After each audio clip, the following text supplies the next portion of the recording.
This is the entrance exam for the Knights Academy, and to pass it, candidates must damage these enormous magical iron pillars. The instructor walks among them and sees that no one is making much progress. No matter how hard they try, the pillars are simply too tough, and their swords shatter like glass. The damage they manage to make is pathetic. Even most of those who enhance their swords with magic fail, leaving behind nothing but pitiful scratches after all their efforts. Though there are a few really skilled guys who actually manage to damage the pillars, but even they look mediocre compared to one guy named Astor, who activates his red aura and just destroys the pillar with a single blow. Everyone is left in shock and can't believe their eyes. This guy just effortlessly destroyed the pillar in one strike. Even the instructor, who had been calling everyone here losers just moments ago, is surprised. So who is this guy? Ash was an orphaned boy who had spent his entire life believing he was good for nothing. When he was just an infant, his mother died after freezing to death on a snowy night. The one who rescued him from that unforgiving blizzard was the head of the Elmheims. The Elmheims are the continent's greatest martial house, having pledged their swords to the royal family as guardians. Sitting at the pinnacle of this house is Roderick Elmheim.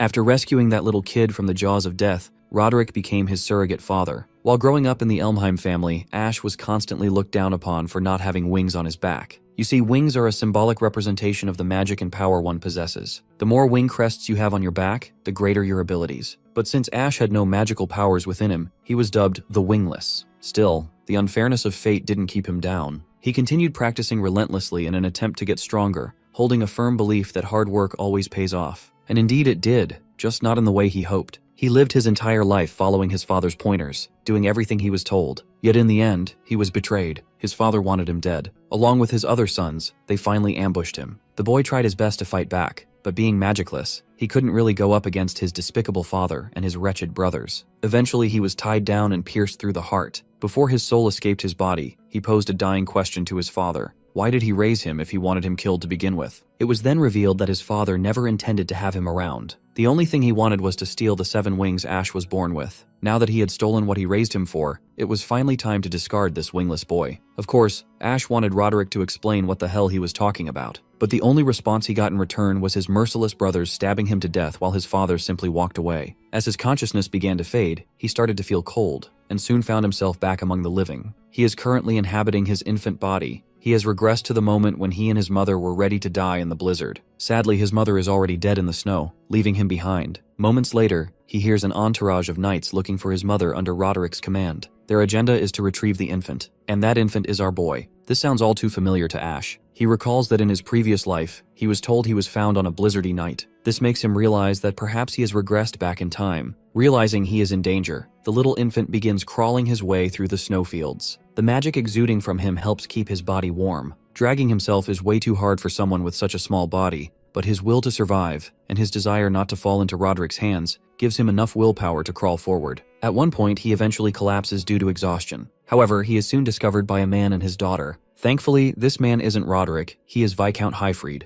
The graceful man crouches down and cradles the kid in his warm embrace, wondering how in the hell an infant ended up in the cold. What the Viscount notices next shocks the hell out of him. The trail carved in the snow clearly indicates that the kid dragged himself across a mountain to reach this point. This unprecedented sight leaves the man wondering about the child's origin. Abruptly, Ash wakes up in shock after getting poked by someone his own age. As it happens, there are a bunch of kids surrounding him, waiting for him to wake up. Now that he is conscious, all the kids grab him and push to take him for themselves, essentially smothering our boy in their tussle. My guy has enough of it and leaps out of everyone's grasp. The other kids have no clue what is happening, so they start giving chase. Involuntarily, Ash ends up using his innate magical abilities, which launch him into the sky, leaving him vulnerable to a free fall. Fortunately, he is caught by the Viscount. It is at this moment our boy finally gets a clear look at the man, only to be shocked when he realizes who it is. It turns out this man is Duke Roderick's older brother, Viscount Highfried. The poor guy is devastated. He crawled all the way through the blizzard only to end up in another house of Elmheim. Here is a little context about Highfried Elmheim. This man rules over the Viscount house, a branch family of the Elmheims. Highfried once stood as one of the twin wings, alongside his younger brother Roderick, entrusted with protecting the royal family. However, Viscount Highfried supposedly met his end while fighting in a civil war. His death apparently led to the downfall of the Viscount house. Seeing this man alive only solidifies Ash's previous assumption about having returned to the past. Though ending up in his enemy's brother's house was something he never even considered,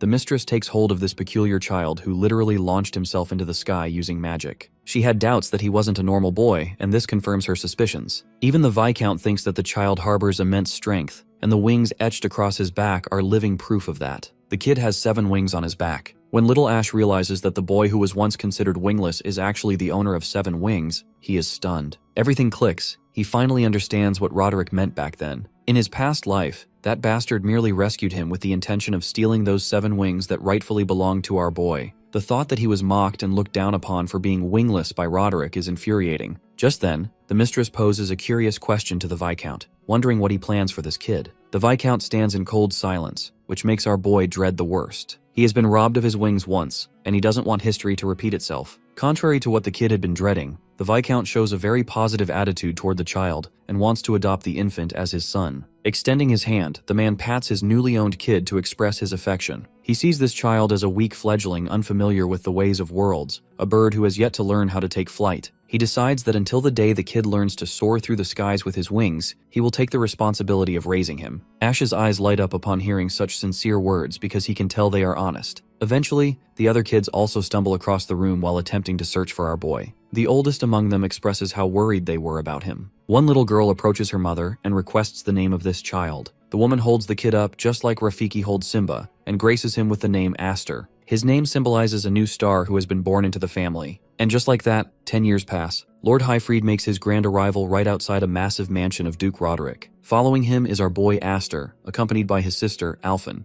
She is the same adorable Alphen who was just our boy's age back then. Now, she has turned out to be a fresh flower plucked straight from a garden. Let's learn about the reason why the Viscount and his kids are gathering at this place. The Sword Dance Gathering is an annual event hosted by the Duke's house under the Elmheim banner. In simpler words, it's a social gathering of nobles hailing from warrior houses. This gathering acts as a catalyst for them to come closer and make new acquaintances. It is also a place of rivalry, where each house shows off their young swordsmen who carry their family names. As Viscount Highfried and his kids make their way through the crowd, we realize that they aren't well accepted in this gathering of nobles. Everyone is whispering among themselves, talking shit behind their backs. They are sure the Viscount is once again going to end up humiliated like every year. What's more hilarious to them is the fact that Viscount Highfried has adopted some runt of unknown background. Everyone loathes them for one reason only. The Viscount is seen as just a stubborn stain on Elmheim's shiny name. Since it is the first time Aster is partaking in this annual gathering, he isn't very familiar with the ropes. So, his sister warns him to stay firm on his feet and avoid showing any sign of weakness. Those who appear weak will be the first to get blown out of the competition. His sister's trembling hands make Aster realize the standing of the Viscount family isn't that strong.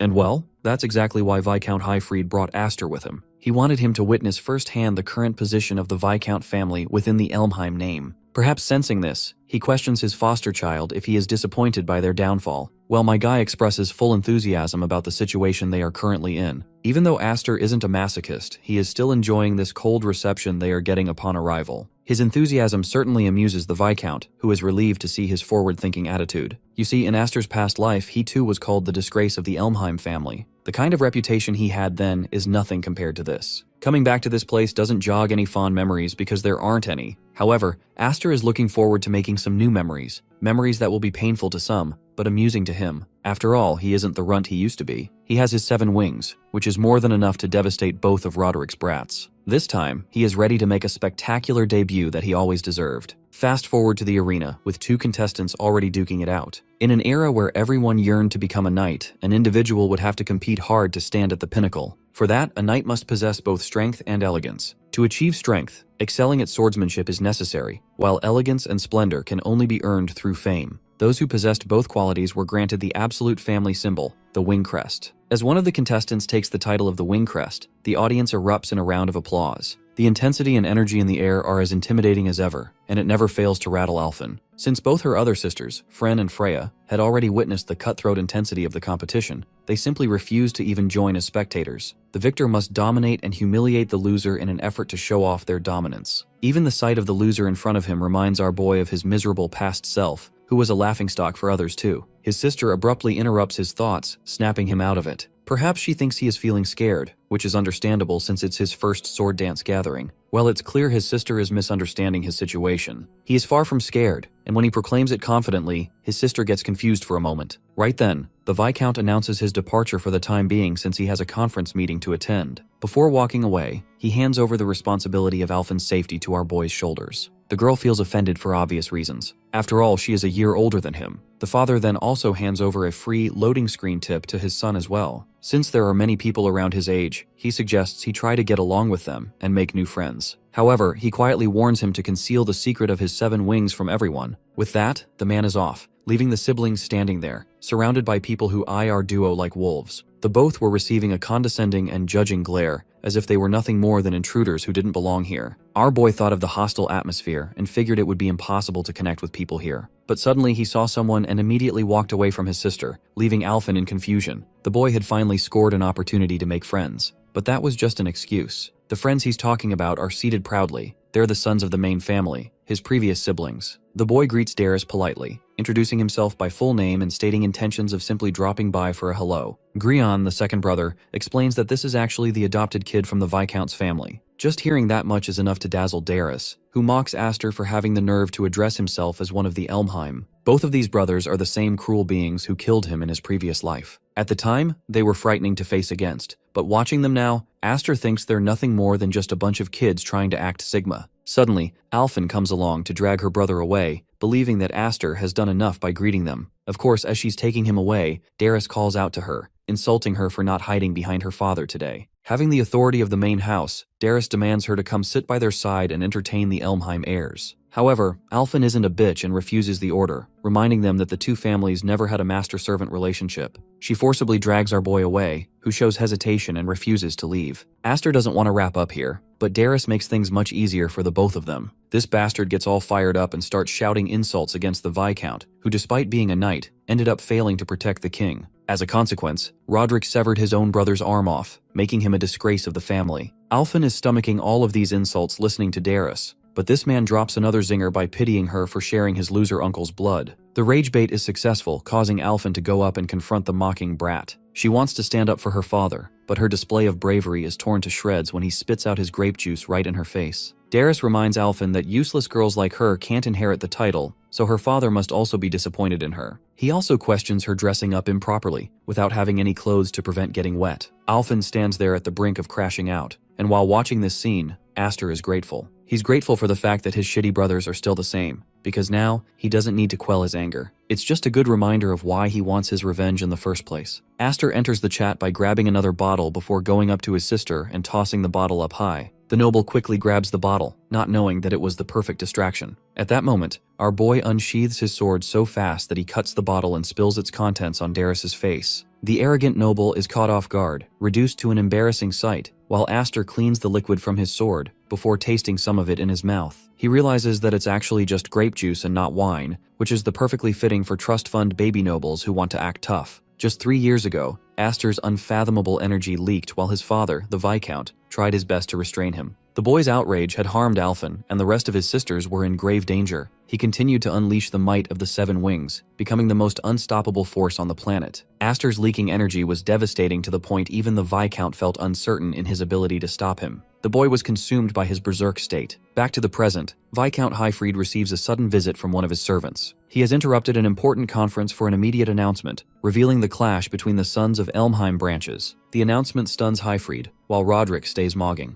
Highfried aura farms with pure Sasuke energy, when suddenly Alphen bursts through to explain the situation. The other members in the conference witness the ongoing duel between both the great Elmheim brothers. It's a rare sight in the arena, so everyone's looking forward to it. After all, the winner of this match could very well decide the fate of the Sword Dance Gathering event. On one side stands Darius, the arrogant dickhead who thinks he's hot shit just because he belongs to the main family, even calling our boy a worthless stray that their family took in. Wearing his power with pride, Darius shows off his 4-wing crest, impressing the audience with his might as the son of the Duke. To mock him, Darius taunts our boy to show everyone his wing crest in an effort to humiliate Aster for having a weaker wing crest than him. Our boy confirms to this wannabe imbecile that showing off is indeed embarrassing, so he couldn't ever stoop so low. Watching Aster's calm and collected response pisses off Darius even more, but our boy's not finished there. He places a condition, emphasizing that if Aster won, he's going to make Darius apologize to Alphen. In return, Darius wants Aster to become a dog for him for the rest of his life. We get some real action as the brain-dead autistic monkey lunges forth with his dual blades. The first swing is casually blocked by Aster, who is still sent back from the impact. Watching his sword tremble is enough to show that Darius isn't a pushover opponent, while the redhead glazes himself as the mightiest of them all. A proper sword clash follows as both fighters exchange swings in their dance. Alphen is worried for her brother, but it's worthy to note that Darius's swordsmanship is lacking. But even with half-decent sword skills, the real advantage is that the punk has an overwhelming amount of magic. That's what makes the wing crest bearers so different from ordinary fighters. A single wing could be used to represent the magical power of a candle. The magic of 4 wings, on the other hand, is exponentially stronger. That's why Darius is confident in his barrage, as he's got the firepower of an explosion in his arsenal. Heavy on the offense, Darius taunts his opponent for being tight-lipped, wondering where Aster's confidence disappeared. Meanwhile, our boy is casually playing defense, prompting Darius to take even more extreme measures and aiming for a heavy dual-blade strike. The spectators suspect that this fight's going to finish with this next hit,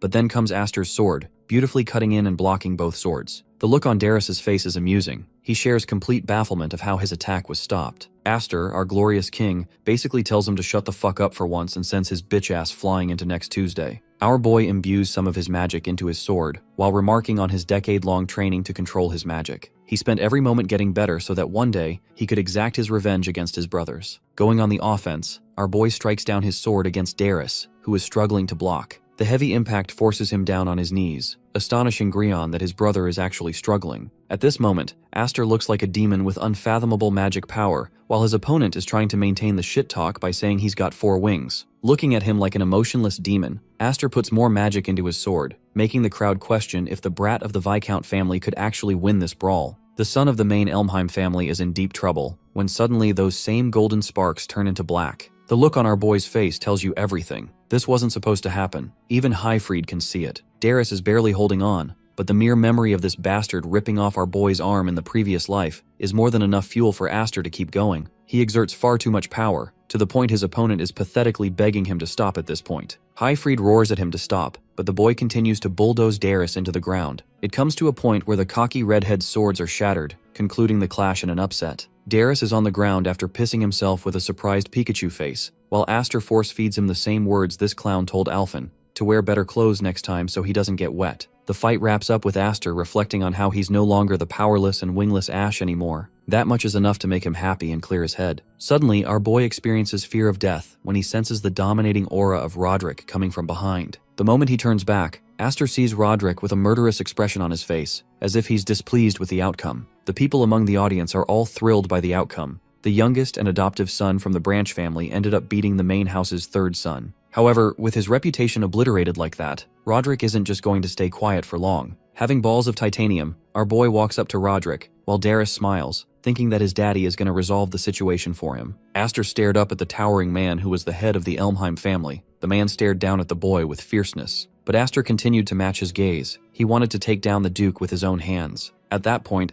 Darius flung over to his father's side, clutching his uniform and begging Daddy to kill the dog who tried to defame the might of the main family. Roderick stared down at his boy with inconsideration, and before Darius could even finish his sentence, he tore a blade into his own son's hand. The audience watches in horror, realizing that this guy might even end up executing his own son. The Duke is merciless in judgment, stating how Darius is grinning like the fool he is even after dragging their family's name down. Highfried begged his younger brother to stop, but this man is the definition of extreme and loaded his sword to end his own son's life. The blade descended but never reached its target. Why? Because Mr. Balls of Titanium stepped up to Roderick, stunning the Duke. Our boy reasoned that Aster still hadn't apologized to his sister as part of their bet, so he wanted his uncle to save any punishment until after the conditions were fulfilled. Duke looks down at him with ferocity, recalling how the kid is just an orphan picked up by Highfried, yet somehow believes he belongs to the Elmheim family. Aster fires back, stating that he's absolutely the Viscount's son, and even without any blood ties, he has learned from his father about the pride of a knight and the weight of inheriting one's house. Hearing those words, Roderick glances back at Highfried,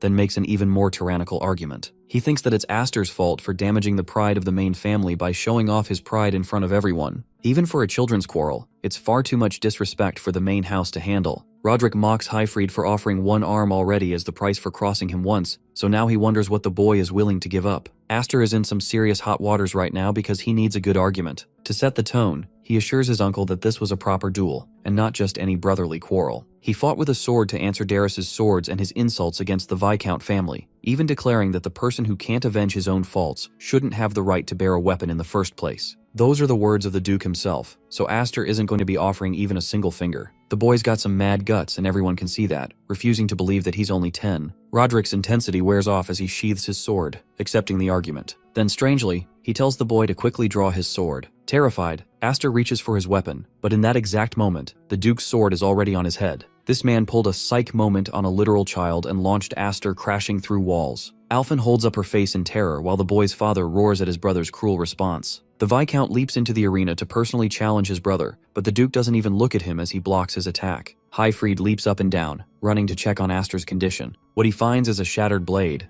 but here's the part that gave me literal chills. The kid is actually standing on his feet, even while all bruised and battered up. He blocked that last hit with fierce determination. There's no fear in his eyes. Roderick sees this and turns back around, leaving with his son. Of course, the after effects of blocking such a heavy attack quickly chime in, causing Aster to topple. His father catches the boy, who barely has any consciousness. Our boy proudly tells his father that he protected everything, even his promise just now. Highfried is enormously proud of his son, thinking of him as magnificent. As for the Duke, he receives glaring remarks by his allies for acting brash and childish. At the same time, if he hadn't done anything, then their reputation would have been sullied for sure. Striking him down was a decent compromise. Even then, it's the perfect debut for Aster, who showed everyone that he could talk down against the great Duke of the family and still survive a single hit from the head. Still, the situation could have genuinely caused both branches to separate, which is something that Roderick actually wants, believing that that time will come soon enough. A storm is coming to divide the world into several pieces, but for today, Highfried's family remains happy. The next time we see Aster is when he's wiping the floor against his opponent, who reveres his master to be just as amazing as always. Keep in mind, he's still 10 years old here,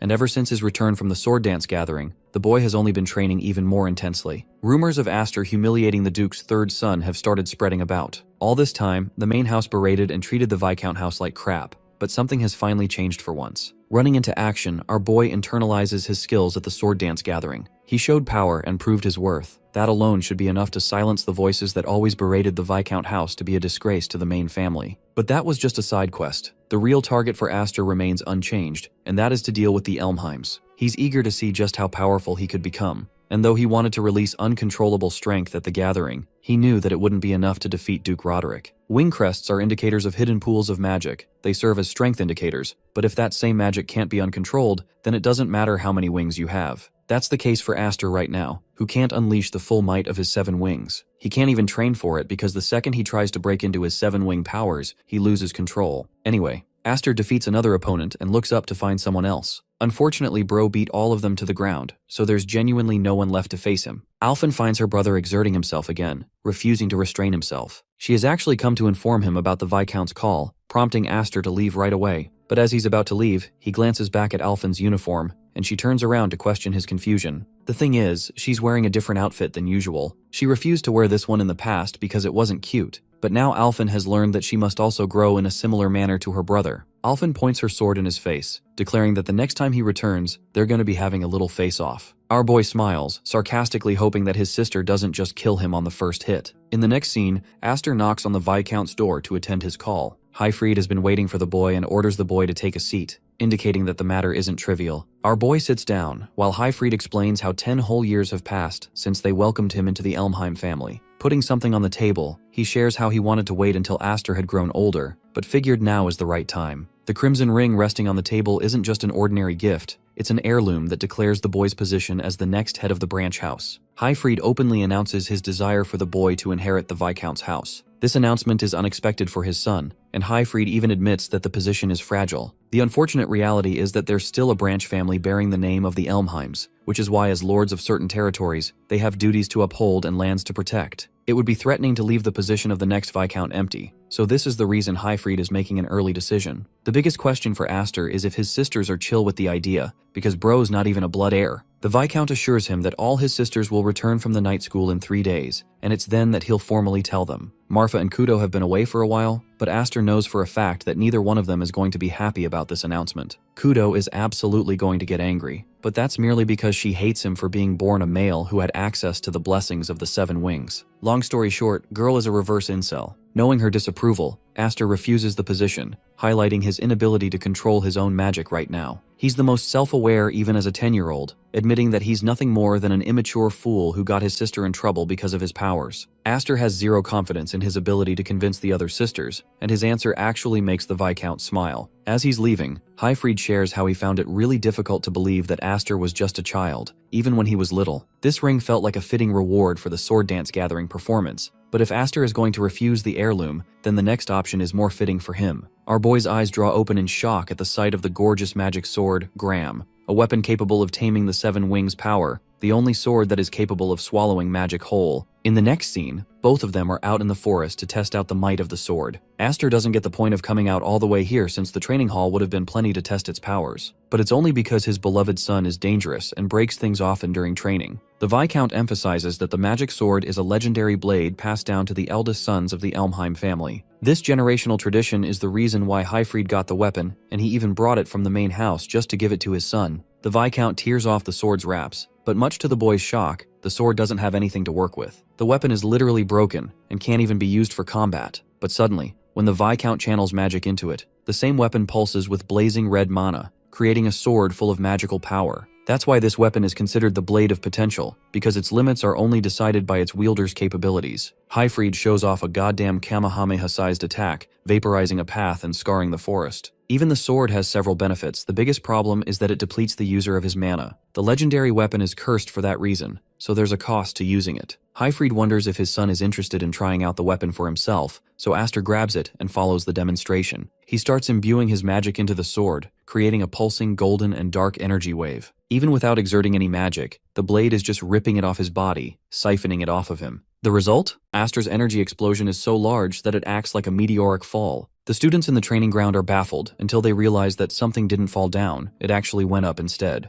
While they're busy debating with each other, Alphen senses that it has to be something related to her brother. Speaking of our boy, he's impressed and intrigued with Graham's firepower. Even Highfried is stunned with the boy's unmatchable strength as he ripped even clouds apart. The reality is, not a single person in the Elmheim family has wielded the strength of a seven-wing crest. So if Aster can master this power, then eventually he'll become so powerful that he'll leave swordsmen like Roderick and Highfried in the dust. The very thought of being able to surpass the head of the family is motivating enough for Aster. However, the Viscount leaves the boy with a warning. If people learn about his bottomless power, that he possesses the seven wings, it's absolutely given that they'll despise and target the boy. Several will use schemes to manipulate and take advantage, while others would exploit opportunities to kill the boy. Offering his hand, Highfried believes that until Aster becomes unstoppably strong, he needs to train harder from now on. The boy clasps his father's hand, admitting that he refuses to lead a miserable life like he did in the past. Thankful to his father, the boy promises to master the seven wings no matter the cost. 3 days passed from that point. The sisters that left for night school were welcomed back into the family. Kudo and Marfa have returned, and immediately the eldest sister reaches out to the little ones for a wide hug. But instead of embracing her, the younger sisters run up to hug Marfa, rejecting Kudo like she never even existed. The poor girl got cooked so hard, it turns out the little sisters despise Kudo for teasing them and messing up their hair. Kudo pretends to be cool, acting like that never even happened because she's mastered knightly etiquette. She glances back towards Alphen, before charging at her for a hug. Alphen doesn't even get how she's being dragged into their mess, while Marfa looks around, curious to note why Aster's missing from the party. The mention of the boy drags down Kudo's mood, who seems to have no interest in caring about him. Speaking of our boy, the kid is a menace right now and unleashing bursts of magic. Mastering his weapon has become a pain. So far, he can wield the magical blade, but suppressing its enormous energy is difficult. Somehow the Viscount could do it easily and control his output. Watching him train so intensively, Kudo greets her little brother. The boy is surprised to see her return like that, while Big Sister scolds him for not even having the respect to welcome her return. Kudo continues to berate him, questioning Aster's ego and asking if he's really so special for the ordinary Elmheims. She even heard about the things that went down at the sword gathering event. The whole night school couldn't stop yapping about Aster's performance. Calmly replying back, the boy highlights Kudo as truly special in her own way. Despite being a trainee, she has experienced several dangerous missions and survived all of them. She was the only knight in her group to receive the Medal of Honor of the Year. However, Kudo thinks it's just the bare minimum for her to inherit the Viscount's position. Kudo then reveals her knowledge of Aster's refusal to become heir, and she even knows that he refused the position for her sake. Bro is low-key frustrated that his father couldn't keep something private for once, and clarifies that he only turned down the position because he felt inadequate and underqualified.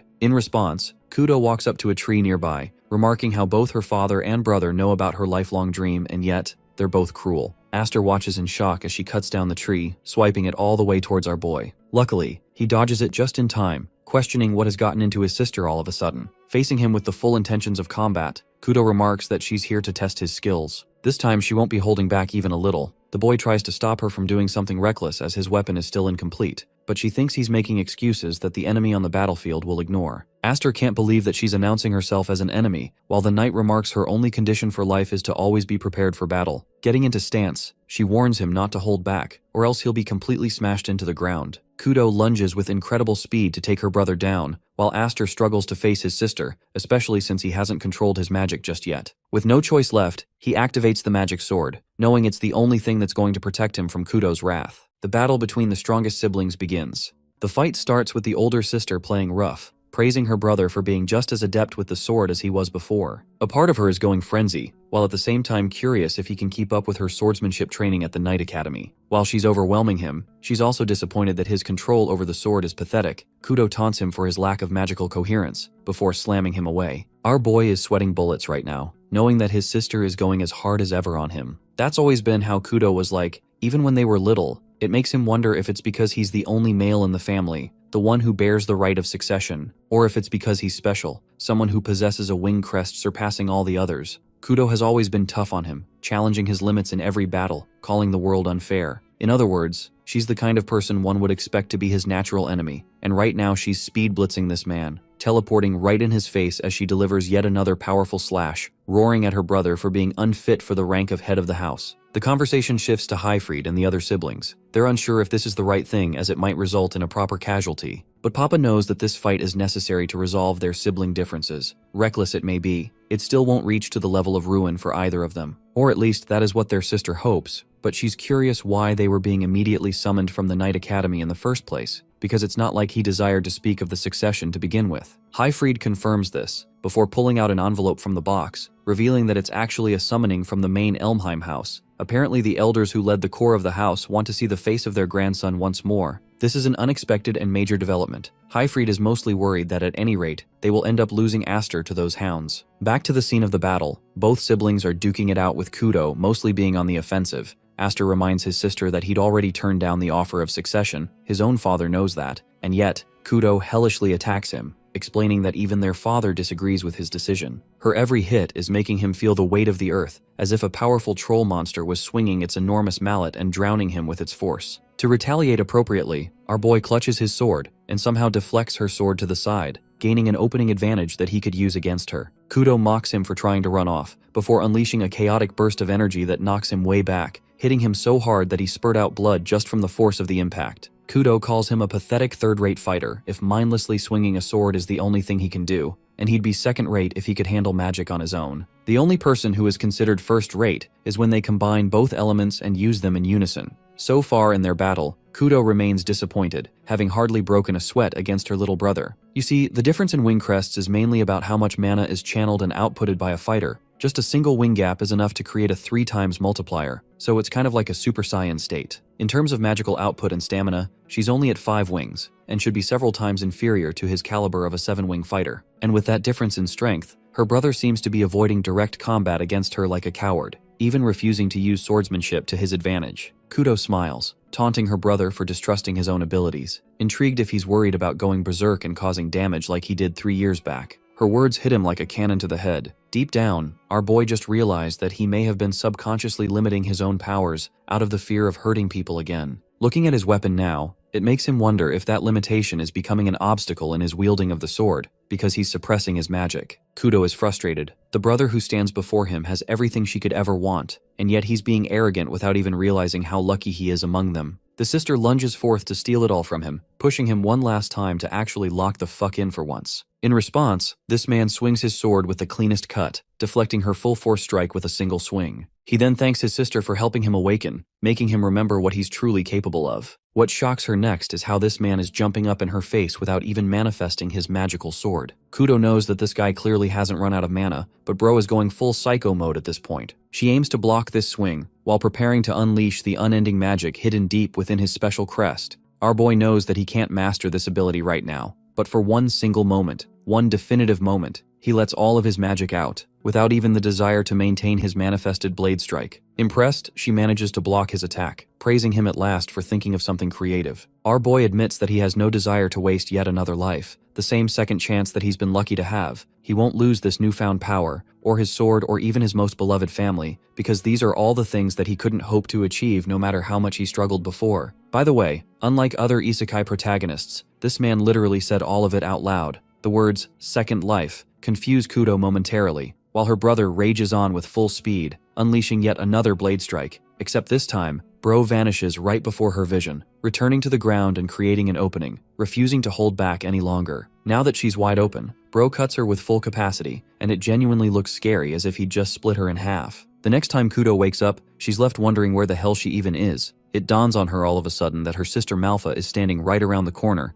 expressing how it took a while for her to wake up. Immediately realizing that she was knocked out, Kudo roared and asked about the duel she had with Aster, to which Malfa politely explained that the brother carried her all the way back here after knocking Kudo out, explaining how the sister actually slept in between the duel. Instead of insulting her or anything, Aster made it seem like it was actual fatigue that managed to get the best of Kudo instead, which is a shoddy explanation that not even the knight in training believes. After all, she remembers that one precise moment in which she was left wide open, in which her brother had cut her down, but she also knows that he must have disintegrated the mana sword right before impact, making her only feel like a tiny little fraction of mana cutting her body instead of the fully charged blade. I mean, it's kind of obvious that Aster is the kind of person who would never slaughter his own siblings, but Kudo knows. The kind of devil she saw in his eyes back then really made her question if Bro was about to send her ass to the Shadow Realm for good. Despite the fact that he's far younger, she can tell that Aster harbors quite the spiteful spirit in him, which makes Kudo smile if anything. Grabbing her sword, she asks Malfa about their younger brother's location, refusing to let their iconic duel end on her loss,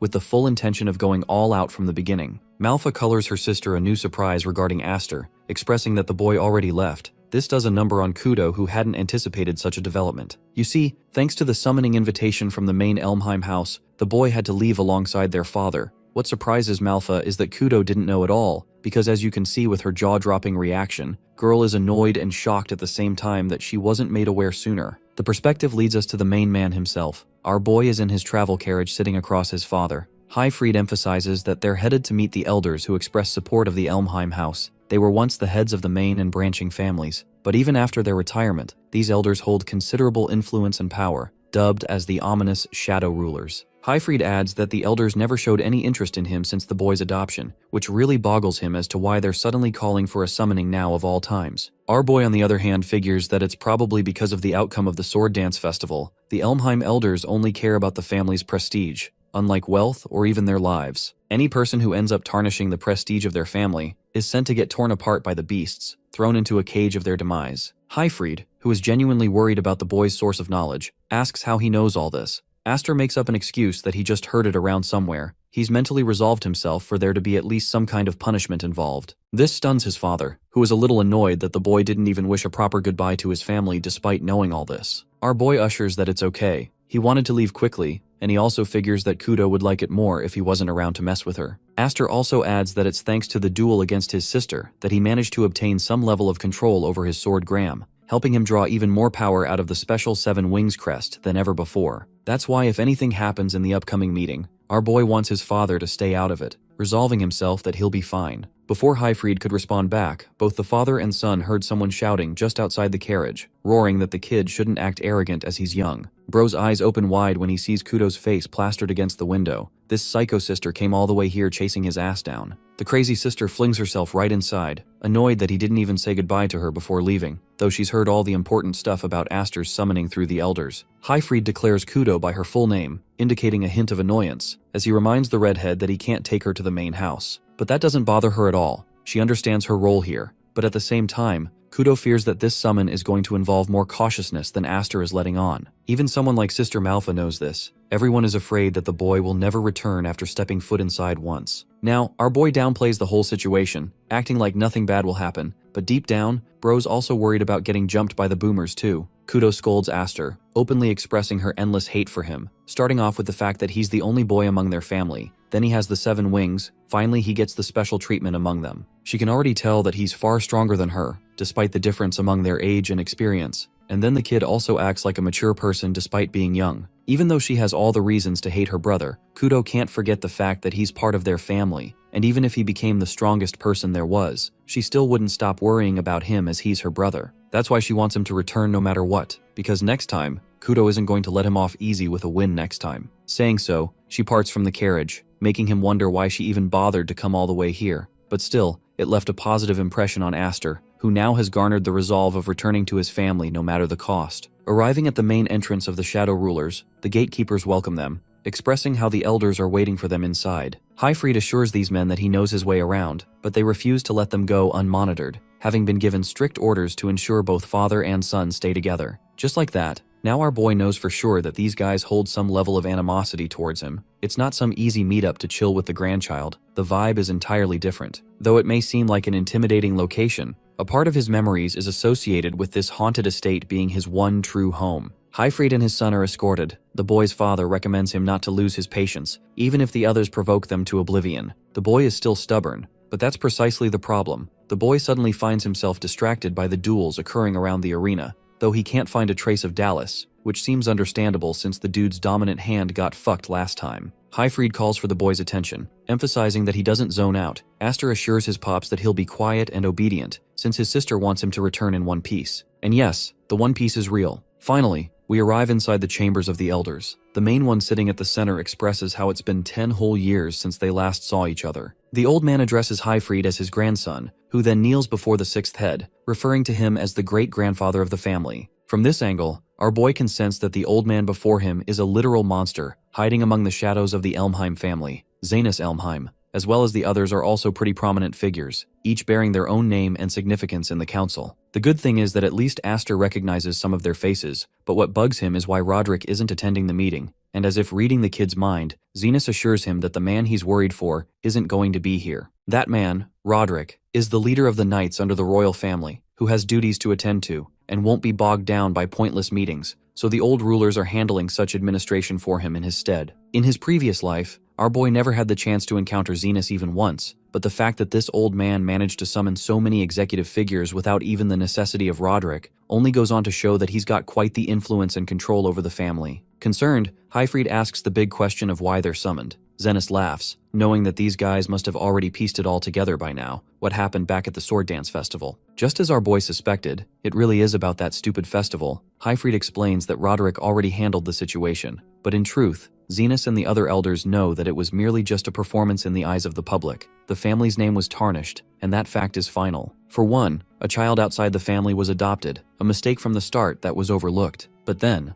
that same boy chose to go against the main family, tarnishing its reputation. The only answer left is to exile the kid, as the demons refuse to accept any other response. Even Highfried himself will be punished accordingly. Rising up from his position, Aster roars that he's the one who caused all the trouble, which shouldn't involve his father, but that man patiently accepted his fate and ushered his son to quietly accept. The elder scolds the boy for lacking discipline, to try and barge in a conversation between adults. Zenas stands up to show his respect, commanding over 12,000 knights under their own name. They're the ones who carry the weight of the Elmheim name on their shoulders, but the knights are not meant to be the only safeguard. They have other enemies, waiting for the precise moment to latch at their positions to get the top rank. Some of those people may even be present in this room right now. Smacking his cane with his every step, Zenas parrots that he desires a peace of mind, a proof that neither of them will cause any harm to the Elmheim family. So he grabs a sword and drags it up to Highfried's face, reminding him of what happened last time when he went against their family and lost his arm because of Roderick. In order to prove his loyalty to the family, Zenas gives him a torturous ultimatum to take off the head of his own son, Aster. If he does that, every charge against them will be dropped, but before they could even negotiate, Highfried hammered a strong refusal, stating that he would rather cut his own head off than kill his son. While Aster is moved by his words, Zenas finds them despicable, and believes that in that case, they're both to be killed.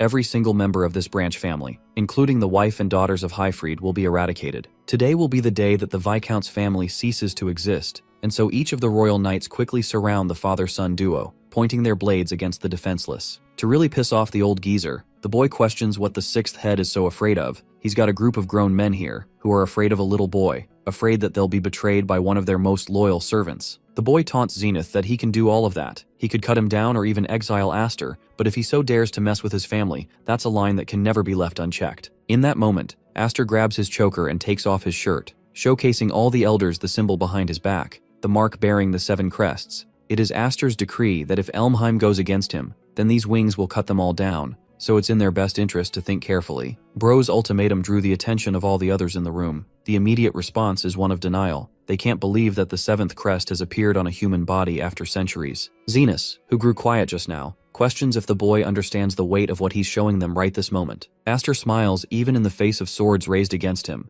knowing that people get surprised with the more wings people possess on their bodies. One of the council members begins to uncontrollably laugh, ushering the meeting to continue. Zenas explains that the magical crest is a literal organ of magical power, gifted by spirits which pass on across each generation, refining their strengths, and yet, not a single human has capably reached the seventh wing crest, the only exception being the originators of the crests themselves. Aster catches on and questions if they're trying to accuse him of being a member of the Spirit Clan. Zenas entertains the idea of his wings being authentic, while the Viscount watches in great interest. Our boy responds, explaining that he's still the son of the Viscount. The circumstances of his birth don't matter. What he's most curious about is if they're ready to have him as an ally or an enemy, because even if he was to be exiled from the family, there are other noble houses out there in the world who would welcome the unfathomable power of his wings at once. The ones who fear rebellion the most, the shadow rulers of this same council, will only attract more trouble to their doorstep, so it's in their best interest to have him as close to them as possible. After all, these 7 wings are bound to surpass even the might of the great Duke Roderick when he reaches his full potential. Those words scare the crap out of the elders, who know that the child is speaking the truth. The family of Elmheim isn't some monolith. Rebellions are expected, and in fact, one massive civil war is destined to break out soon, devouring the whole country, swallowing the future that Aster has already witnessed before his eyes. To make sure this family survives the onslaught that is to come, the boy intends to determine for himself what person he chooses as his allies or his enemies, even if he has to desperately take risks. Zenas, who is still on his high horse, shouts that the boy can't possibly be worth that much, especially since they have no proof of inspecting the authenticity of the wings. Knowing that he's got these boomers right where he wants them,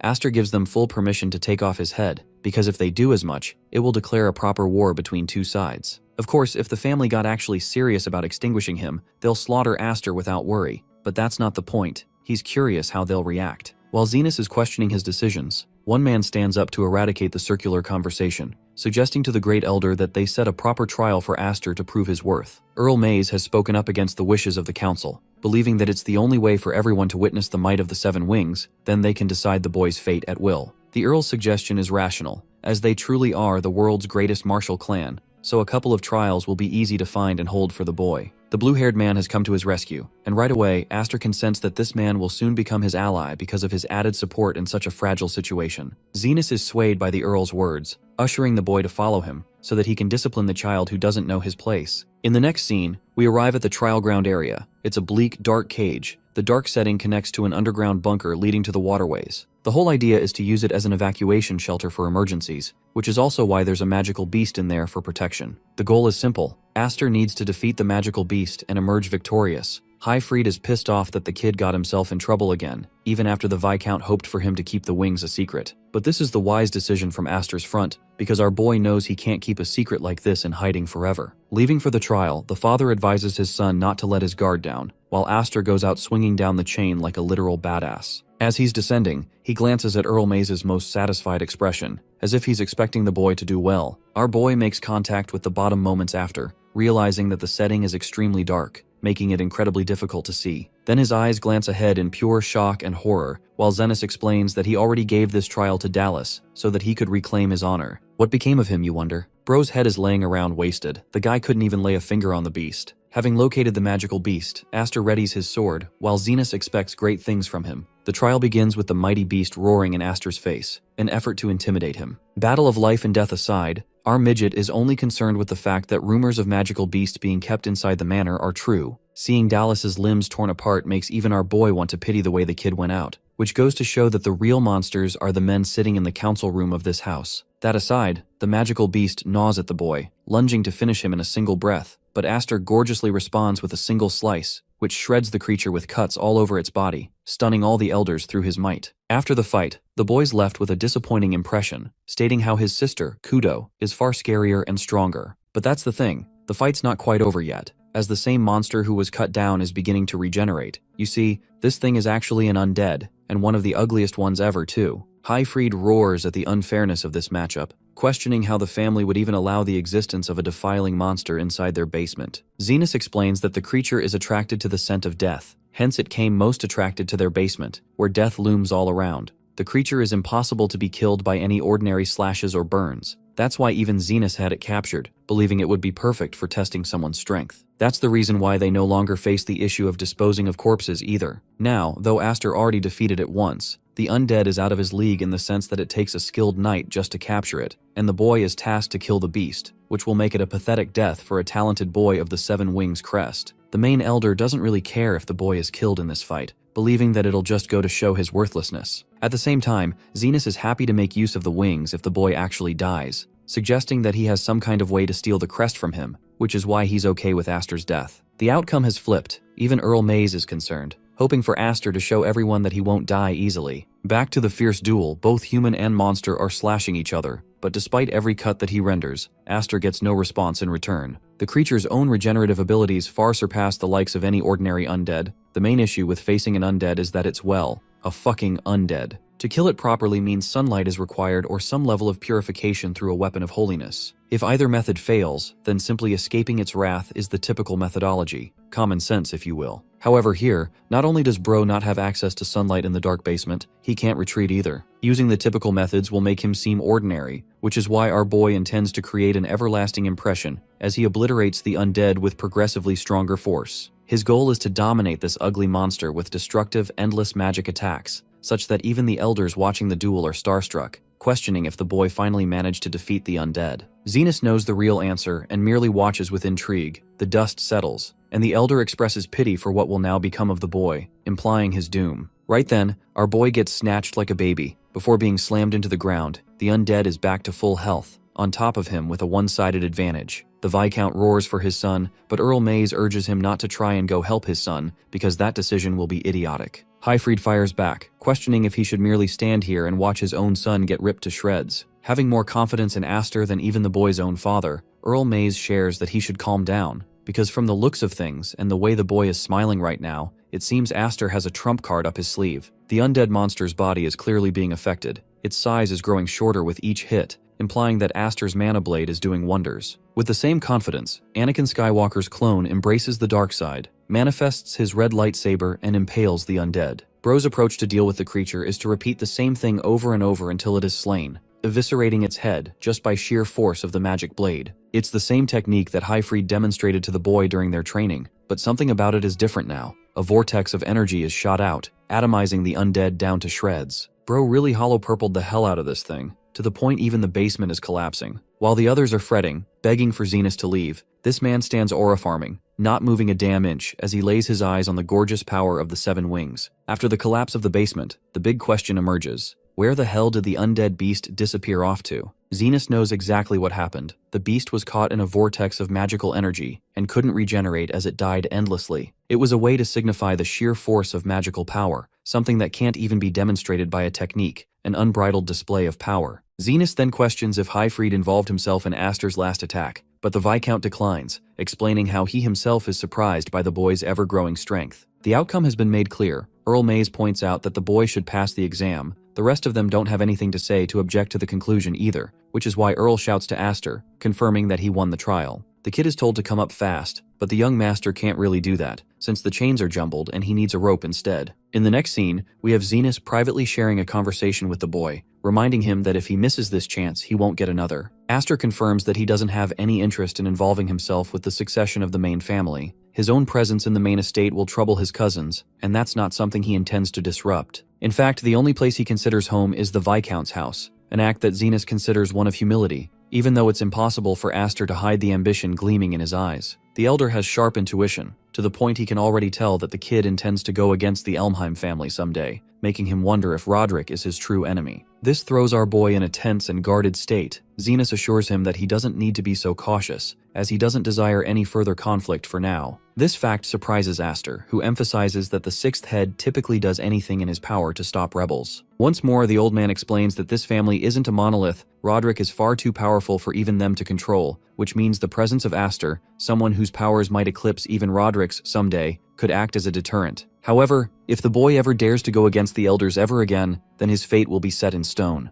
That concludes their little meeting. Aster heads out and meets his father, who is curious what happened. Our boy shares that he was given an invitation to join the main family, one he declined, which stuns the Viscount, as he would have been given excellent treatment under the main family's own surveillance. Earl Mays adds to that as well, but the million-dollar question for Aster is why this dude straight out of Genshin Impact decided to help him out there. The guy acts humble, explains that he just wanted to play a little trick on the brat. His words annoy Aster a little bit, but what's truly important is that now, the boy has officially become the master and wielder of the 7 wings in fact. He ushers the kid to look around. There are people who are already thinking about plotting Aster's demise or even stealing the power for himself, thinking that since the boy is young, they could use him somehow. The crest of the 7 wings is no laughing matter, carrying its own weight outside of its wielder. Aster's fate is to be endlessly targeted by countless others now, which makes our boy shoot a skeptical glare at Earl Mays to see if he's also one of those people. The man exposes his intentions, sharing that he's a director of a night academy and loves to scout promising talent. The man at the back is no different. In other words, Prince Charming hot daddy girl dinner Wattpad. Professor over here is looking to enroll the boy someday. That concludes their meeting, leaving Aster with the impression that bro's quite the mystery. There's no telling if he's good or bad for now. Anyway, the boy's father comforts him and believes that it's finally time for them to head home, with Aster joking around that his mom is gonna faint the second she sees so many injuries on him. Let's go ahead and visit Roderick's side of things from the main house. A knight returns with the explanation that Dallas lost his life in the trial, but the knight commander is merely curious about the news of what went down with Highfried's child. The knight internalizes that the elders didn't even give a damn about Dallas, but he does have something great to report, confirming the existence of the 7 wings within the child. To his shock, the knight commander already knew about this, knowing that the power struggle between the Elmheim is about to shift, turning over a new leaf. The knight urges that they at least take some action, but Roderick genuinely doesn't care, expressing that if something as minor as this could have done something to this family, then Elmheim would have been lost many years back. This bastard is also plotting to obtain the power of the 7 wings for himself one day, so for now, letting the kid roam free is just fine, while he can amusingly watch the journey of the infant that he let go that day, whose real name is Ash, the child of the 7 wings. 4 more years passed after the meeting with the elders. The Dorasil Knight Academy is accepting new applicants to register, and among them, one person arrives to steal the limelight. Some don't even believe him to be the boy from the rumors. But anyway, the receptionist hands him the form to confirm that there will be no responsibility on their side if the applicant gets injured. First, the boy is expected to sign, and then show his winged crest, as confirming one's magical prowess is necessary. The receptionist is just following his protocol until he reads the name Elmheim, snapping his senses back at the kid in front of him. Aster, now more muscular and taller, amusingly asks if he should really present his winged crest, because he's confident his own face should be enough reason to let him in.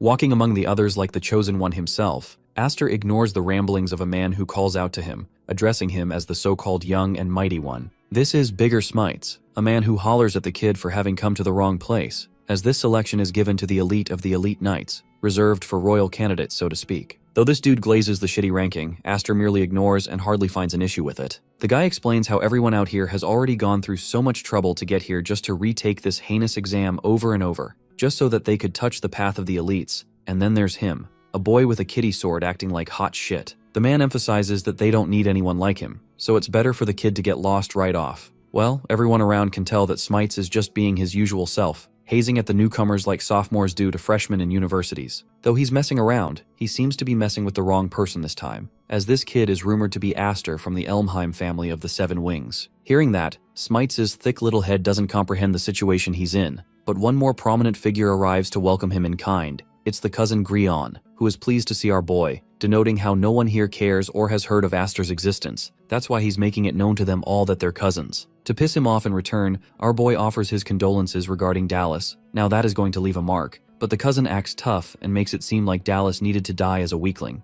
Grion never really cared about his shitty older brother who always acted arrogant, and though he has no wind of the 7 wings shenanigans, one thing is clear: he urges Aster not to underestimate those in the main family, because here, no one will protect him. That little warning note draws the attention of the bystanders, who quickly realize that the Elmheim family members are going to run a fade check among the candidates. The main and branch families are involved, but the funniest part is Smites' reaction, who is wetting his pants and hesitating with his every word against Aster, inquiring if the black-haired kid is truly an Elmheim. Our boy laughs at the shift in his tone, offering his hand and kindly stating that he's fine with the name Aster instead. The scene cuts to the first exam venue, where the examiner is grateful for the participation of the students, making it clear that the Royal Knights are leagues above the local knights, capable of directly serving the king, protecting him, and honoring their blades to service him. They don't play with blunt swords, what they have is sheer fucking aura, and the battlegrounds for today will test if these guys are fit to serve the king. Our boy, who is looking broad as hell in this shot, only feels happy about making it all the way back here. Back when he was wingless, he couldn't even stand here in his previous life. But now, he has entered a world that he could only dream of reaching. A world where the man at the top of the mountain is his enemy, the commander knight of the royal knights, Roderick himself. His hatred for the fucker exceeds the bounds of this story. Our boy is dying to cut his head off. But first, he has to make sure that he gets past the annoying selection exam. The test starts off with the examiner preparing magical spears before raining them down like missiles. Oh, and by freaking way, one of them literally kills the brute just behind Aster, which means failure is literal death. The first exam is called the Trial of the Turret. The person left standing will be the one considered the winner, and so spears rain down to cut these cowards while they're left questioning their defenses. At first, they try to run, but the spears are faster, impaling them one after the other. The second and wiser strategy is for them to gang up and protect each other, which helps them stay alive from the omnidirectional attack. Just like always, the ones who've had previous experience during this test know how to react better. The examiner argues that even that won't save the majority of the group, because the first test alone has a 30% survival rate. Ordinary strategies won't last these candidates long, but some interesting combatants are showing prominent results. Finally, Aster is standing there, menacingly farming aura with the spears not even touching him. The rest are questioning what the heck this kid's strategy is, or if he's already frozen in fear. Watching from afar, Grion is praying for our boy's demise, begging for him to get cut down and slaughtered here. And then comes the moment we've all been waiting for. Aster reaches for his gorgeous black sword, unsheathing it in a crimson fury, cutting each projectile all at once. It's a spiraling storm that doesn't even allow any projectile to touch him, with the awakened young master challenging the examiner to turn up the heat. The storm is enough to prove the point that this kid is a literal monster, stunning the examiner himself, who can't believe at the genius of the candidate to create an updraft, as he was the storm itself. At long last, the storm of mana comes to its fitting end, surprising the examiner as it draws all the attention to our boy. The examiner applauds the survivors, creepily encouraging them to look at the bodies of the ones who fell, as those standing have officially passed the first trial. However, without any amount of rest, the examiner intends to show them their next trial, leading them there right off. Smites and the others are overwhelmed in fear and shock, realizing that they're not even going to catch a break despite having faced literal hell. Aster taunts him for getting exhausted already, while the senior can't fathom how this guy isn't even fazed by the test, and has even drawn the attention of the examiner conducting the test, who thinks that the wielder of the 7 wings is a literal beast. The state of things is now clearer than ever. Grion recalls his conversation with a certain someone who ordered him to ensure the boy doesn't become a royal knight for the sake of the main family. The examiner leads the candidates to the next trial grounds, explaining that they will all be granted identical swords for fairness. Some of them seem confused, making our boy wonder if something is different this time. Smites explains that the swords typically given aren't too different. His best guess is that they're all on guard because of the mana blade that Aster uses. In other words, fairness is being introduced specifically because Bro has a weapon advantage above all. Interrupting the calm, Grion comes along to berate his cousin, taunting Smites for becoming Aster's lackey. The senior fights for his respect, but Grion continues to disrespect him by declaring him one of House Smite, making the guy a third-rate noble who is going to learn a painful lesson for allying himself with the wrong person. This threatening tone turns the senior into a bitch, who quickly addresses Grion with utmost respect, explaining that he's got nothing to do with Aster. The whole situation doesn't disappoint our boy, but it does go on to show that his allies can be snatched with ease, making this battleground a hostile setting. The examiner calls for their attention to explain the rules. This fight is going to be a siege battle in which they're to be divided 3 times fighting for control in several camps. One camp is considered occupied when the contestant's team's flag is displayed on the flagpole, and occupying 2 camps or more will determine the victor. Actions taken to destroy the flags are prohibited, but aside from that, there are no limitations. The swords granted allow full permission to kill any and all enemies in their path, making it a deathly battle royale. With the explanations aside, the examiner divides each team. Grion takes Camp Red, another notable kid takes Yellow, while Smite and Aster have Blue to their name. With the smoke signal already blown, the trial is set in motion. There are a total of 3 flags distributed per camp, with the goal of seizing 2 camps. This practically means that only 1 camp will pass out of 3, but there's something more frightening that Aster is worried about. The rest are focused on the fact that they're going to be up against the main Elmheim family. Our boy doesn't get the source of their fear, while the senior explains that they're all terrified of the retaliation of the Elmheim family, especially since their opponent is none other than Grion, the young master of the main family line. If someone even dares to point their sword at him, they'll be defamed and their families will be slaughtered. That lingering fear is always around the corner. Aster questions if they're already giving up on this trial. The senior expresses that they can just wait for the next trial to come, as it's a wiser decision than to throw away their lives. These cowards know that someone possessing the 7 wings can't possibly understand the situation of weaklings. But this too is an interesting event. Aster is now going to play solo on behalf of the blue team, perfectly understanding that the Elmheim family's terror looms over all. These bastards are tyrants who don't expect defiance, Grion being their main symbol as part of Roderick's son. It's natural for the weaklings to feel the way they do. Intervening in this family feud is a mess for any outsiders, so our boy can get behind that logic. Still, as he approaches the yellow house, he finds the environment rather quiet, making him wonder if these guys are trying to be quiet on purpose. The leader of the camp is impressed that Aster came all the way here without any backup, which means the situation is going exactly according to the expectations of a certain someone. This mysterious he draws Aster's attention, but what's more is how our boy is shocked that the yellow camp already tore down their own flag. The blonde whips up the flag in the air, challenging the boy as his opponent, while a red flag marks their camp, basically confirming that the red camp has allied itself with the yellow. At the back of it all, the mastermind is none other than Grion, who has gathered an army of both camps to teach his cousin a lesson in the way the Elmheims truly fight. The siege battle comprises 20 participants in 3 different teams. The goal is simple: a flag raised in the enemy base is a minimum requirement to pass. Currently facing this blonde, our boy is curious why he's given up on the yellow team,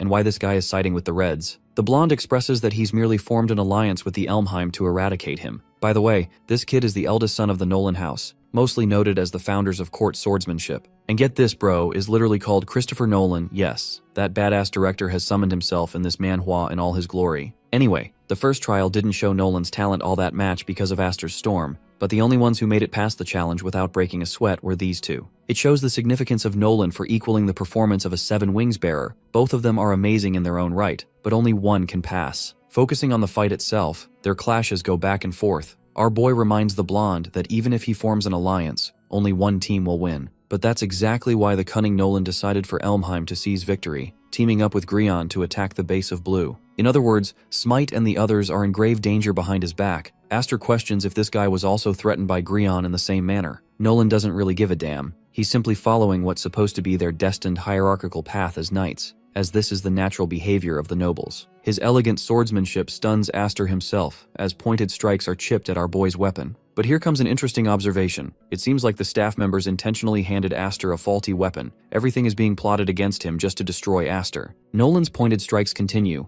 emphasizing that he never liked the Elmheims from the get-go, especially a wannabe show-off like Aster, and saying this, bro actually rips apart our boy's sword. But that's not enough to take this dude down. Skinny Toji grabs part of his shattered blade and throws it full speed towards Nolan, who barely blocks it in time. That was a distraction just enough to allow our boy to escape from the fight. Aster can't risk continuing the duel as he's got someone more important to take care of. This gives the blonde some unearned arrogance, making him believe that perhaps he must have scared the kid off. But then his eyes glance towards the shattered piece of the sword. Inspecting it properly, Nolan immediately realizes that the weapon is faulty, which means the Elmheims have interrupted once more to ruin his amusement. Back to Aster's base, he comes looking for Smite, but Grion is already here, having raised his flag at the top of the blue base as well. The arrogant young master of the main family thinks that maybe the blonde was bested in battle, but not that it matters or anything, since they've already secured their fancy third base. It's a total and utter conquest. But instead of listening to this loser's rambling, our boy questions Grion what became of his trusted comrades. This rains on the guy's parade, while a blade points at Aster's back, and what do you know, it's Smite again who has betrayed him a second time. The senior is feeling massive guilt for doing this, yet he has to for the sake of protecting his own skin.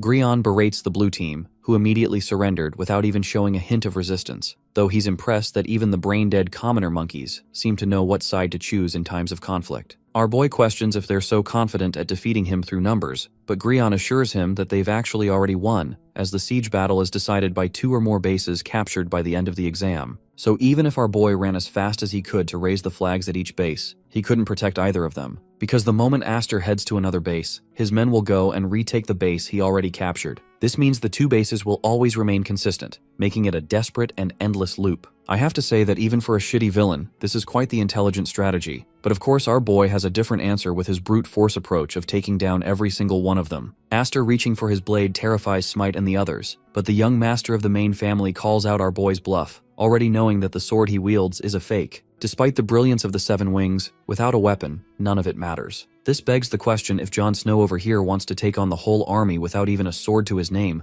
Oh, but you see, Aster is the embodiment of aura, unsheathing his shattered blade which stuns Smite, before tossing it aside. This makes Grion believe that he's already won the fight, but the moment this shattered sword hits the ground, the young master locks eyes for his next move. First, the young master disarms with flattery, praising Grion for his excellent strategy, but the moment Bro's sword hits the ground, this man dashes with super speed, kicking the crap out of Smite and launching him several feet apart. Thanks to this, he catches the sword that was flung up in the air, and with it, unleashes a wave of mana to strike down his enemies. All of this happened in mere moments, much to the astonishment of Grion, while our boy points his blade to his enemy, highlighting that the only mistake in his plans was to confront him directly, which is going to become the main reason behind Bro's defeat. Cousin over here is fretting and calling him a monster, while Aster powers magic into his feet, spiraling himself upwards like a rocket to cut their distance down. Before Grion could even flee like a pathetic loser, Bro gets shredded with a single cut that destroys his sword. This reminds Aster of the first time he ever flew in the sky. But right now his cousin's frightened expression is a sight to see, as he pleads for mercy, while Aster prepares to descend his sword, satisfied as he obliterates the entire wall. Those watching among Smite and the others question the kind of fighting style this even is, but when the dust settles, they see Aster's silhouette dragging the body of his cousin, reminding me of that one Star Wars scene of Luke Skywalker dragging out Darth Vader. The body is put up for display for everyone to see. Grion questions why his loyal men are standing there watching him getting steamrolled instead of jumping his ass. Considering it an official order from House Elmheim, Smite and the others bolt right into battle, while Aster begins to wonder if they're truly so afraid of being obliterated by the main family. For the weaklings like Smites, they're just third-rate nobles who would disappear like nothing. He saw his own father beg before the Elmheims. They were weaklings in front of them,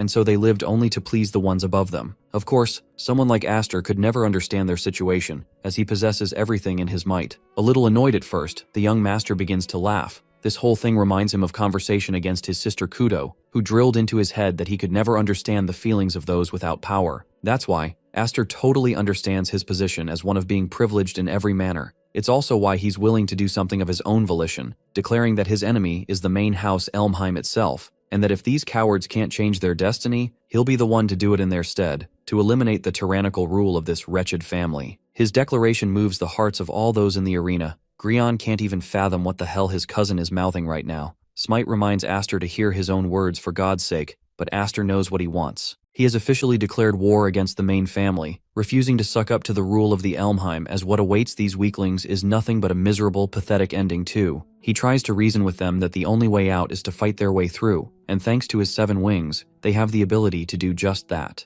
These guys merely have to make a choice. It's either going to be Aster or Grion they'll side with. A dilemma on which these commoners and low-rate nobles have to decide. Even in a shitty position with a sword aimed at his neck, the bratty cousin tries to use his family's influence to his advantage, emphasizing that he'll remember their names if they dared to betray him even once. The worst will come their way, instilling them with fear once more. Smite is the most pressured, breaking in sheer sweat as he eventually makes a choice. His sword hits the ground, and he marches forth to side with Aster. As long as he can crush the main family, he's willing to support the movement. Like a proper leader, our boy ensures that he'll keep his promises. This pushes Grion to raise the blue flag, declaring his house's alliance with Aster of Elmheim. This announcement stuns all the others, who can't believe that someone could side with our boy, destroying Grion's plans. As for the cousin, Bro's literally seething with Frieza and Geto Suguru's level of hatred by calling them a bunch of monkeys. Smite roars at the commoners who are standing around doing nothing, when they could very well seize the opportunity of their lives here and ally themselves with the power of the 7 wings. Thanks to him joining the team, Aster has the confidence that he no longer will have to worry about planting flags all alone, killing the strategy that Grion cropped up for him. At the same time, not even this is enough, at least not for his goals, as he intends to overwhelm and topple House Elmheim, requiring far more allies. One of the members of Camp Red asks if the young master is alright, only to get smacked away with pure hostility. This kid is genuinely pissed off, unable to comprehend how someone could be swayed by a member of the branching family. Letting him free like this will result in Grion's own ruin, as his reputation will be destroyed in front of the main family. Refusing to go down like his shitty brother, Grion activates his rest in a final effort. Too bad though, the final piece is here already. Nolan arrives to taunt the Elmheim young master for being such a pathetic sight right now. Having him by his side, Grion commands the Bonde to quickly dispose of Aster. His hopes have returned with this guy's arrival. Despite not wielding 7 whole wings like Aster, the kid's swordsmanship is unparalleled, even stronger than Aster in terms of skill. Even though this is supposed to even the odds, in a twist of fate, Nolan tosses the shitty red flag over at Grion's face, explaining that he's here to return the flag. Even though he wanted to ally himself with Elmheim, it's clear now that Aster's cousin plays petty tricks, which goes against Nolan's personal chivalrous code, thereby terminating their alliance. Yet another shock to the system. Everyone now understands that even someone like Nolan is refusing the will of Elmheim, which brings them all back to square one. Their unfinished match from earlier is still pending. Nolan clearly doesn't want things to just wrap up smoothly without having concluded this match. So he draws his blade for the sake of his family, facing against the boy who wields the 7 wings. The fight is set in stone. Nolan lunges with tremendous speeds, using his sword like a spear to determine the superior one among them. But Aster doesn't want any interruptions like that for the meantime, merely responding with his own intensity, pinning Nolan's blade onto the ground like it's not even a threat. Shocked, the blonde questions what he means to say, as only one team is destined to pass the exam, so it's either one of them who is going to progress on their path to become royal knights. After gaining some distance, Nolan believes that this is the only way to settle things between them. However, the young master has a different idea, highlighting that he wants someone as talented as Nolan to also become a royal knight. And though the idea seems attractive, it's ridiculous in this setup. Now Aster understands that he didn't just ignite the spirit of all the people here just to give up on them because of different team settings. In fact, Bro seems to have a strategy that is going to ensure every single one of them passes. This stuns Grion and Nolan. Even Smite can't fathom the kind of strategy Bro is about to cook to turn everything around. The young master explains that in order to achieve this outcome, he needs total cooperation from each camp, which means his first hurdle is going up to the shitty cousin, looking like a mutt right now, and condescendingly offering him a hand. Shortly after, an interesting change occurs. Each camp is united with all 3 flags tied up, offending the examiner for their manipulation of the rules. Aster counter-argues that the goal from the beginning was to capture 2 or more camps. The loophole exists because they were never forbidden from putting 2 flags on one camp.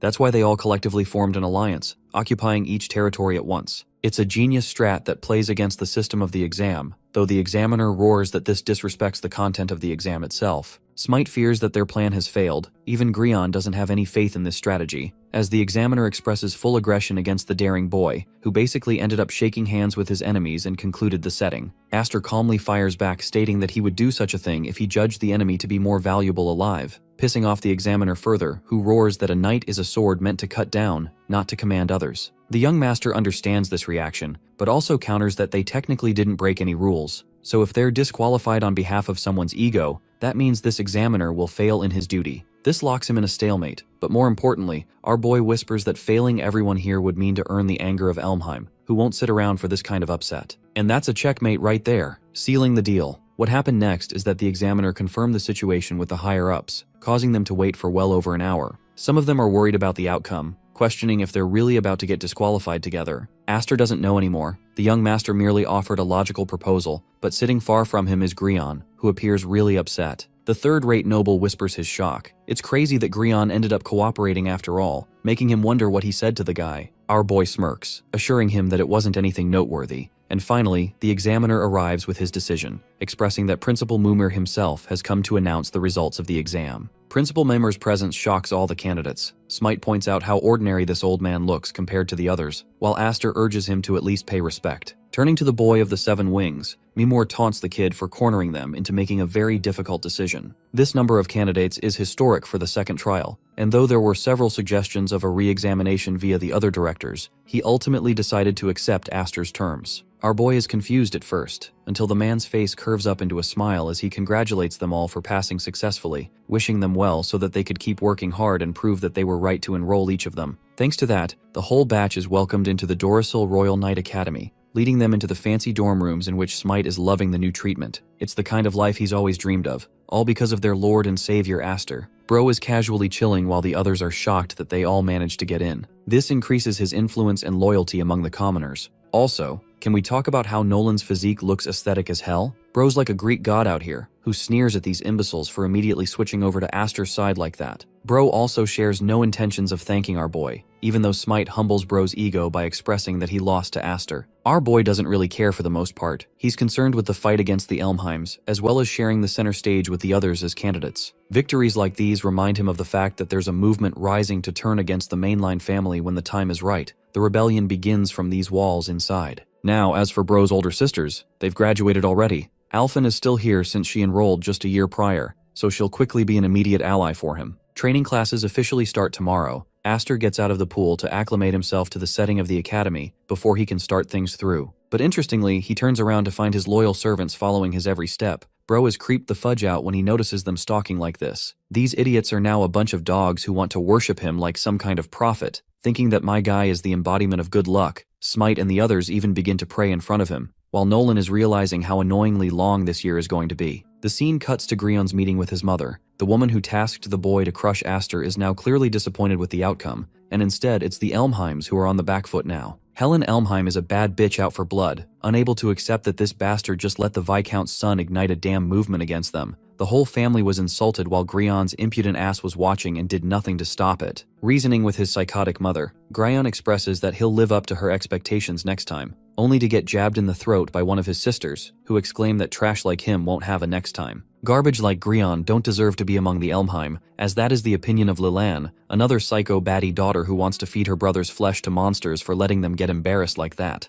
They compare him no differently than Dallas, and though this dude begs for mercy from his own sister, my guy gets walloped by an agonizing kick to the gut once more. The beating continues endlessly, until it's drilled into Grion's head that everything is Aster's fault. He's the one who ruined everything. Back then, our boy cut out a clear and fair proposal for them, expressing that if the great elder of their family found out about Grion getting knocked out and humiliated, he'd be slaughtered like cattle. And that's why, in order to escape a dog-like death just the way his brother went out, Grion decided to heed his words. Aster had already seen Dallas's body ripped to shreds and instilled the fear of death into this man's soul. The beatdown by Liliane came to a stop with one of the older brothers swooping in. Julius thinks it's already quite the mess that their little brother is whining like a dog right now. Also, here's the shittiest part. Julius has Alphen hanging around his lap like a pet, shoving her down as if she were just a toy to him. One thing is for clear in their mother's eyes, the image and reputation of the Elmheim family is beginning to crack and shake because of the existence of the Seven Wings, which is why their next orders are to go and remind everyone that their reputation isn't just for show. The siblings are ecstatic to hear those words, prepared to show the brutality their family promises. Classes officially take off with the knights being trained under the banner of the excellent Royal Knights. Royal Knights are warriors who transcend every other in combat, and might, the best of the best fighters of their caliber, are among this group. Any person who aspires to reach the ranks of the elite knight has to be special as well. Smite has seen training, but his blade can't even cut down a board properly. By the way, the candidates are divided into 6 different grade levels, and each student is prescribed a curriculum in accordance with their talent. Long story short, the more skill one has, the more opportunities they'll gain to learn advanced techniques. As for the people who can merely only swing a sword,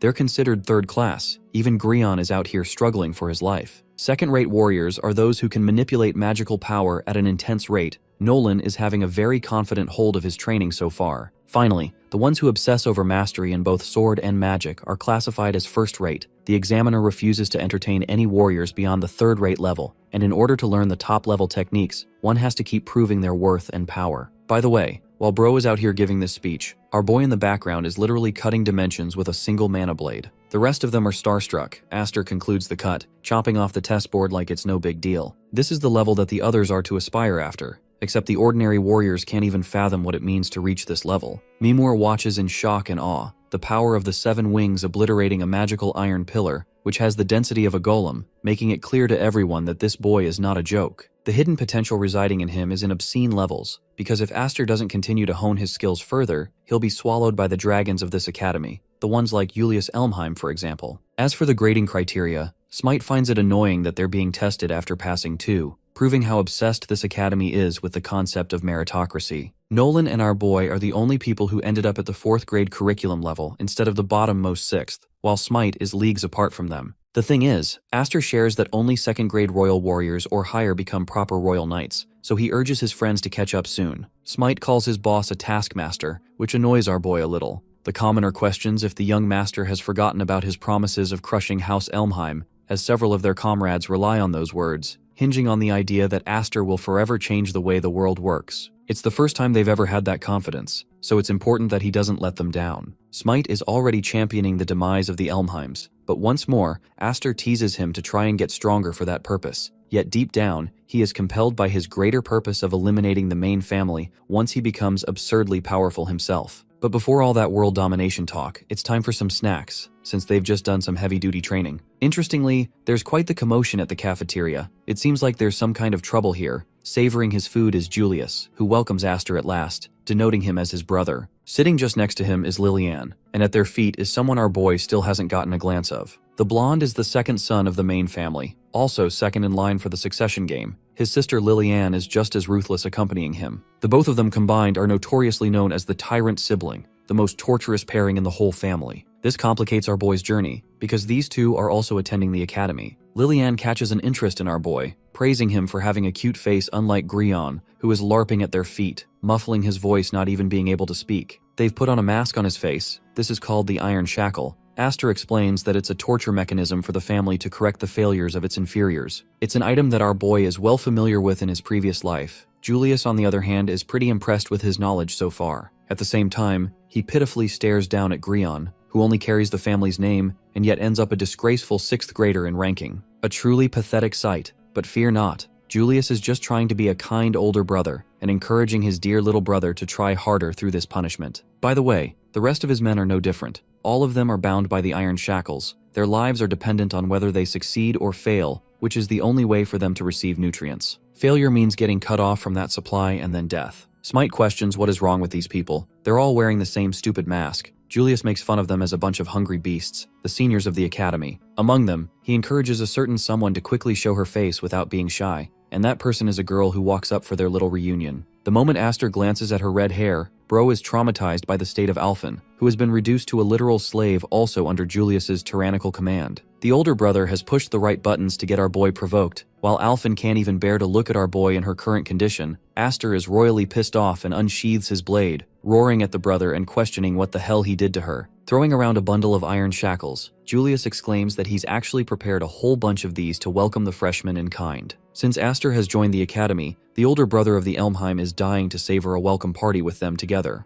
The men already working under Julius are ordered to recruit these newbies under the new class of the Iron Lead. The only way for any of them to be promised a decent meal is to make sure these guys are on their faces as they're dragged back. The seniors of the academy quickly unsheath their blades, attacking the newbies who are far less experienced. Smite is having trouble facing them. Even someone like Nolan admits that each one of these is minimally a 4th grade or even stronger than that. Though Smite had ambitions of facing Elmheim, Bro wasn't expecting to meet the final boss on day 1. They can't manage the power gap between them. Turning to our boy, he asks for advice, but Aster is out for blood right now. This man's sword is bleeding red mana as he cuts anyone who steps in front of him out of sheer fucking intensity alone. Tending to Julius, he inquires what his big brother wants to make of this whole situation. The older brother keeps his sarcasm up high, expressing that he's practically showing some goodwill, since his classmates don't really have any talent to show. The weaklings who passed the exam simply because of Aster's influence have to be punished. They need to be humble and reminded that they did not win on merit. In order to make sure the Elmheims aren't disgraced, Julius intends to wipe the smug off their faces, and since he's the leader, he won't expect any weaklings among his group. So that's why he's doing things the Elmheim way, but after that long-winded explanation, our boy straight up says that he doesn't give a damn.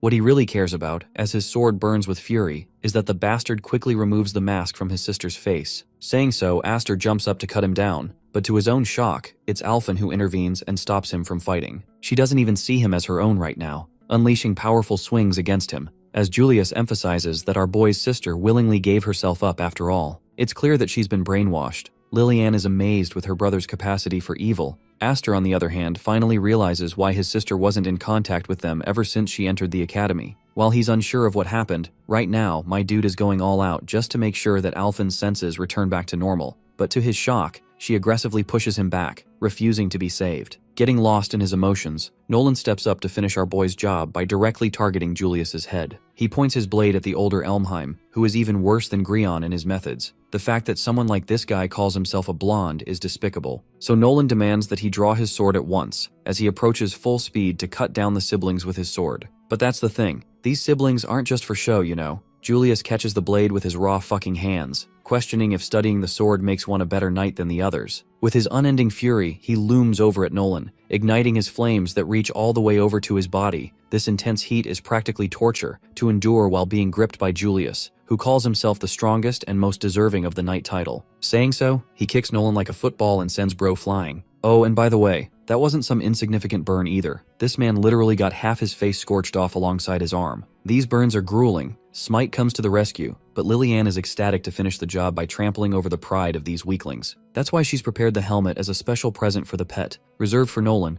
but of course she has no regard for Smite's weak ass either. Julius understands that being weak is a sin. The ability to do anything is a privilege of the strong, and though our boy used his influence to gather allies, they're currently being demolished and slammed with helmets. That is the Elmheim way, where the strength devours all. It makes the older brother question what Aster intends to do next, what side he'll take, and completely going on a rampage, our boy launches full speed against Julius, who casually dodges the sword swing like it's no big deal. What's more is that he grabs our boy by the neck, using the same exact technique that he did against Nolan to burn him to the ground. And yes, I'm starting to realize that this story is actually peak because even the side villains are really strong. Smite worries for their boss, while Julius is supremely disappointed by the might of the Seven Wings, calling Aster a letdown at best. As he's burning, our boy prepares his sword, reminding the bastard not to get cocky just because he parried a single attack. With that confidence, this time Aster unleashes the mana storm to quell the flames that Julius created, deterring all his magical power. The next swing is aimed right for Julius's neck, who is pushed back by a spiraling vortex of both crimson and flame magic. Now that Aster's free from the hold, he wonders if his dear older brother can continue yapping on what he was saying earlier. Something about the idea of strength toppling the trash who should always keep their mouths shut. Talk about shit talk at its finest, badass protagonist right here, people. Smite can't believe what he just saw. This man literally freaking laid out the top dog in the academy. But Aster understands that this fight is far from over. Julius gets up exclaiming how badly that last attack hurt him,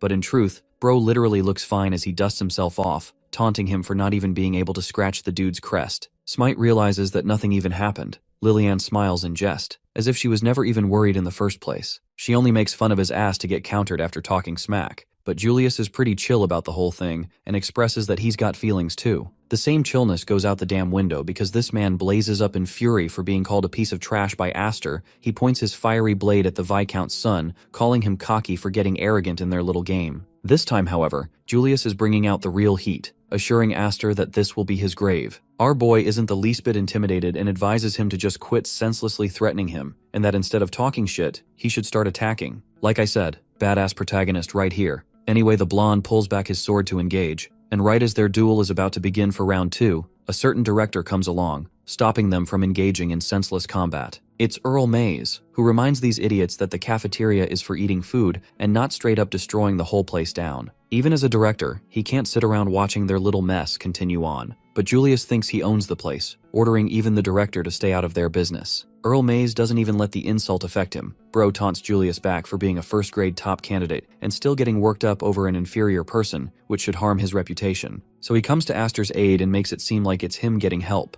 causing Julius to finally put away his sword and dispel his anger just this once. Bro turns around and orders his men to return since their little welcome party's all wrapped up. The situation isn't concluded according to Aster's desires, who wants the fight to go on, but the director apologizes to him and begs him to stop for the meantime. What really bothers our boy is his sister siding with his enemy. Aster calls out to Alphen, who returns the meanest side-eye to her brother before moving on like he's a nuisance. It really saddens our boy to see her get treated like that, and in the next scene, Aster's group discuss the reality check they faced going up against the Elmheims, to the point my boy Nolan got the Todoroki treatment. Even a few of their own comrades were dragged by the seniors because of the masks, so the next move is undecided. First off, Aster is annoyed that Earl Mays, the director, let things devolve to such an extent. His assistant shouts at the bastard for not even showing basic respect to the same man who stopped the fight, but this chill guy is okay with a little boldness. He reminds Aster that they go way back in their relationship. Back when the dude was first summoned to the main house, the only person who actually supported him was this man.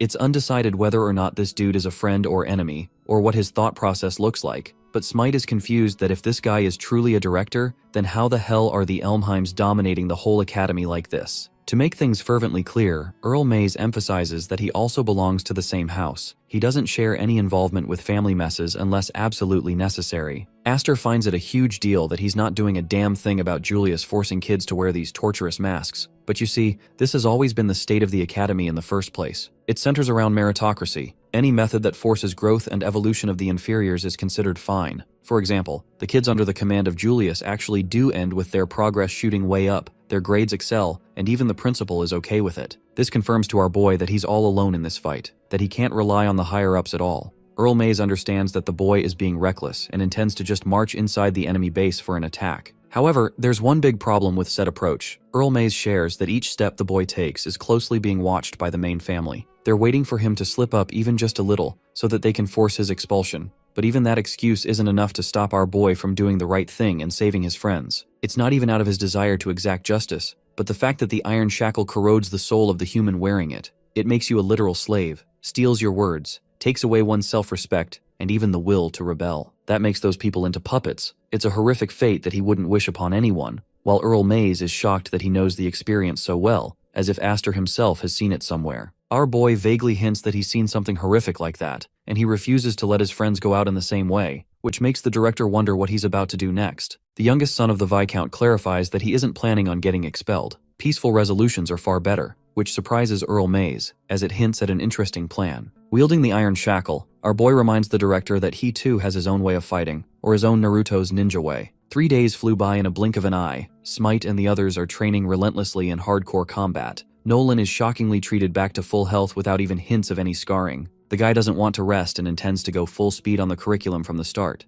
And get this, he calls it a mere scratch. Smite is practically dying out here, but the person they should be worried about the most is the man in front of them, Aster, who is bolting ahead and probably gone insane for wearing that shackle. You see, 3 days back, our boy directly went up to find Julius despite their previous duel. The siblings didn't want to forgive him for their last encounter, but the fact that he's here to make a deal was quite something. Gulping down his wine, the older brother sneers at him. Refusing to let his words affect our boy, Aster explains that he wants his sister and his friends back, and in exchange, he will allow them to put the shackle on him instead. That's the only condition, a condition that literally mortifies Alphen, who thinks he's gone crazy. Our boy furthers that a rebellion is on the loose too. It's the fastest way for the family to tame the main rebel, an amazing deal. But Lillian is shocked that he's offering himself to become a pet, making her wonder if he's into masochism of some kind. Julius understood that Aster indeed stood as an obstacle. The directors would love to see him get humbled, but he's quite shocked that the guy is offering himself up and obeying like this. Aster assures him that he's got no ulterior motives. The mask is also locked with a magical inscription,